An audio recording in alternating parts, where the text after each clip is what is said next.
So today we're gonna do a heart to Hannah. I know I haven't done one in a really long time. I haven't done one in New York, so it feels like a really long time.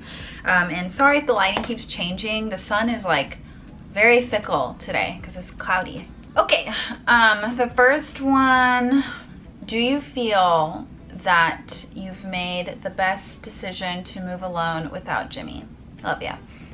I do. I was actually talking to Jimmy about this yesterday. Like, he's always like so proud of you for going out there, and he feels like I've already changed like a lot, and not in a way, not in like a you changed. It's more like he feels like I'm kind of coming into my own a little bit, because you guys know that I've been very dependent on him like most of our relationship. And I have to admit, like, I always admit this when I do Heart to Hannah's or like Get Ready With Me's, but I did like lose myself in the relationship, or I have lost myself in that relationship, because we were together since we were 18, so it's like 10 years.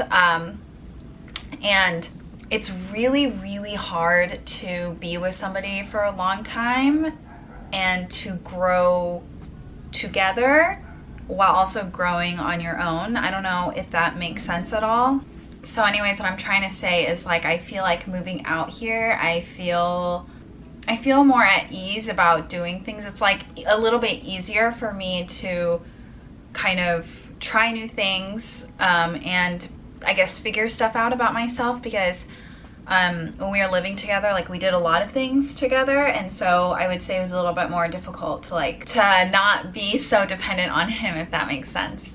And I feel like this topic might be kind of confusing for people, because it's like, why it almost feels like it almost looks like I'm taking a step backwards, which I'm not doing. I just really wanted to like come into my own. And I know maybe for some of you guys who are much younger, or haven't been in a really long-term relationship, this might feel a little bit confusing, but I feel like if you've been with someone for a really long time, you might understand me a little bit more. But yeah, I'm very happy that I moved out here. Like, I do have some lows, but I think overall it's been a good decision so far. Do you miss sex? Oh my god. I do. But that's why you have a vibrator. If you don't, you should get one. Okay, sorry, I'm scooting closer because the street's really loud and I want to make sure that you can hear me. This one is kind of long. I've also looked into my DMs, because I know that some of you guys have very long backstories to your questions, and so I want to make sure that I get those too.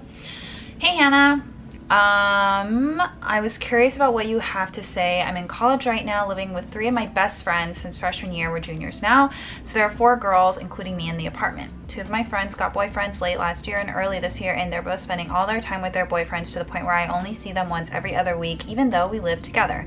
They go to their boyfriend's house and live with their parents over the weekend and come back during the week, but when they are here, they're in their rooms FaceTiming their boyfriends, or they sleep because they're tired from a date. My other friend and I can only catch dinner with them if we plan days ahead and we live together. I'm happy that they found someone that makes them so happy, but they're literally the only people they spend their time with, and my other friend and I haven't gotten to spend quality time as friends since we moved in a month ago. The 2 times we've had dinner together, they would always talk about their boyfriends. I don't want to seem like I'm begging for their time, but I really treasure their friendship I had with both of them, and this kind of feels like we're drifting apart a little. My other friend and I just want a girls' night once a week over dinner, and I don't know how to approach them without sounding like I'm not a supportive friend. This is terribly long, so you can ignore this. I'm not gonna ignore it. I actually relate to this a lot.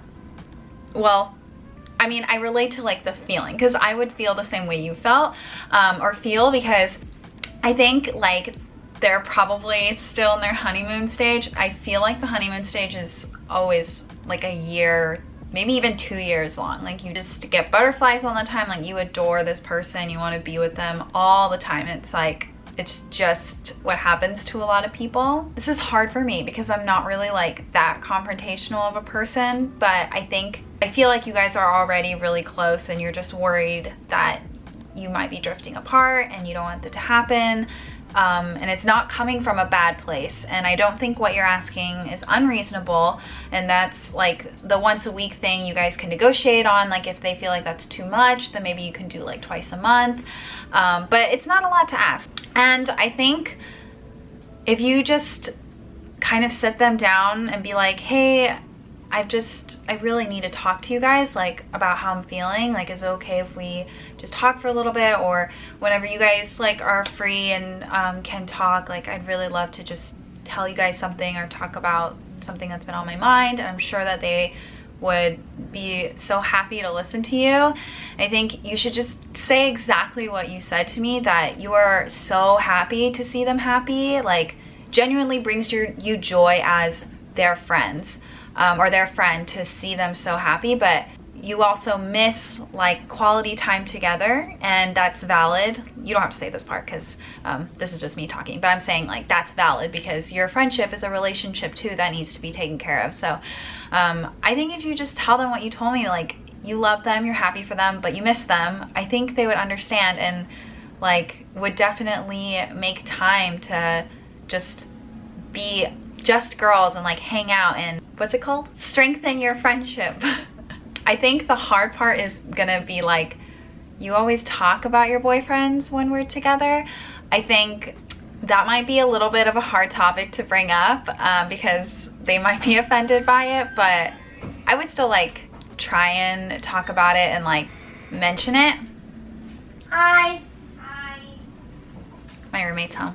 But yeah, I hope that answered your question.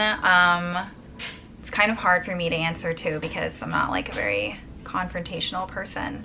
Okay, so this question I really like is how to deal with having a negative body image day. And I really like this question because I feel like my body insecurities are like day by day. It's not like overall, because some days I have a God complex and I think I look so fire and I'm like really pretty, but then some days I feel like an octopus. And so I think on those days where I'm feeling like really not great about my body, I try not to look at myself too much. I feel like when I look at myself a lot on those days, I really beat myself down and like nitpick at my body a lot. So I try not to look in the mirror a lot or film that day. And I definitely don't really go on Instagram or post stories or anything of my face. And I try and like do things that I enjoy, like watching anime, buying like art prints for my room, just things like that. I just kind of distract myself with other things because it gets really bad. Like I just really hate my body some days. Like I really don't like the way I look because I'm very nitpicky. I'm not going to tell you all the things I hate about my body because that's not a good practice, but I feel you. Like I just really don't like the way I look, and I think it's super helpful to just do other things that you enjoy and not really look at yourself during the day. I think that helps me. I don't know if this is the right advice. Maybe like avoidance isn't really the right advice, but I just do it because it kind of reminds me like there's other stuff in your life other than your body, and those things make you happy, and your body is not the only thing in your life, you know. So this one is, have you ever had what ifs about another guy while being with Jimmy? Not really. Not about like a particular guy. Like I've never been like attracted to a real life person, and I'm saying this because I mainly like my 2D men. I always have huge crushes on anime characters. Like I've never really had like a really big crush on a human. I guess that wasn't a celebrity, like a human around me, I guess. So in that sense, no. But like I have my anime boys, so. But Jimmy knows he does not stand a chance against my 2D men. Captain Levi, he doesn't stand a chance. How to deal with having a lower sex drive than your partner? I'm answering this question because I feel like I kind of went through this like a couple years ago. I I don't know if it was like a lower sex drive, or maybe I just like wasn't enjoying sex as much as I used to. I think body insecurity, and also just not communicating with Jimmy like what I wanted, was two really big factors. Like I think I just stopped wanting to have sex as much because of those things, which is really sad because like it's so fun. So I think dealing with it, one, if it's like, if you feel like it's like a genetic, or what's it called, biological thing that's going on, like you've tried everything else and you're just like, okay, this is like weird, I feel like maybe I should go see a doctor, I would definitely do that, because sometimes people have lower sex drives because of biological things, you know. I think for me, I just started being a lot more clear, like with what I thought was like sexy, or like thought, or things that I guess would like turn me on, and I would like explicitly tell him those things, because I feel like it's just hard for guys to understand without you telling them. And also like incorporating things, like for example, like just try using a vibrator during sex. Like it changes a lot of things, trust me. Try different things, like, I don't know, role play, handcuffs. I don't know, I'm just spewing some ideas, but that kind of like raised my sex drive, because I was like looking forward to having sex more. So maybe that will help you. I like don't really know what else to say. Like I really just want to like sit down and like tell you like, okay, like this is what I did, but I'm also like, is that too much? Like, am I telling you too much? My parents watch this sometimes. Am I like exposing me and Jimmy's sex life? I don't know. Anyways, I hope that helped. How to overcome not feeling fully comfortable and open with friends. I'm answering this question because I don't have an answer to this question. So I'm not answering this question. If you guys have an answer to this question, I would absolutely love to know, because this is something I sincerely struggle with, and I've struggled with like forever. Like I told you guys, I just don't like telling people things and then them like having those things forever, because like when you say something, like they will always have that, like they will always know that about you, and that's like very scary to me, especially just because like, I don't know, memories are a scary thing. I don't know what I'm saying anymore. Anyways, I'm just also, this is a hard to Hana for me. Can you guys tell me? I'm just like, I just have issues, like I think just, and like I feel like I know what to do, like I just need to start telling people my feelings, the ups and downs. Okay, see, I always smile when I'm talking about something uncomfortable. I don't think this is like a laughing matter, I just like smile when I'm like uncomfortable or sad. I know what I'm supposed to do, like I think I know what I'm supposed to do, but it's very hard for me to actually do it. Oh yeah, same thing. How do you trust people in your life with secrets, things that are very personal and important to you? I don't. Like the only person I do is Jimmy. Are you and Jimmy in an open relationship? I just remember an old video of you talking about it.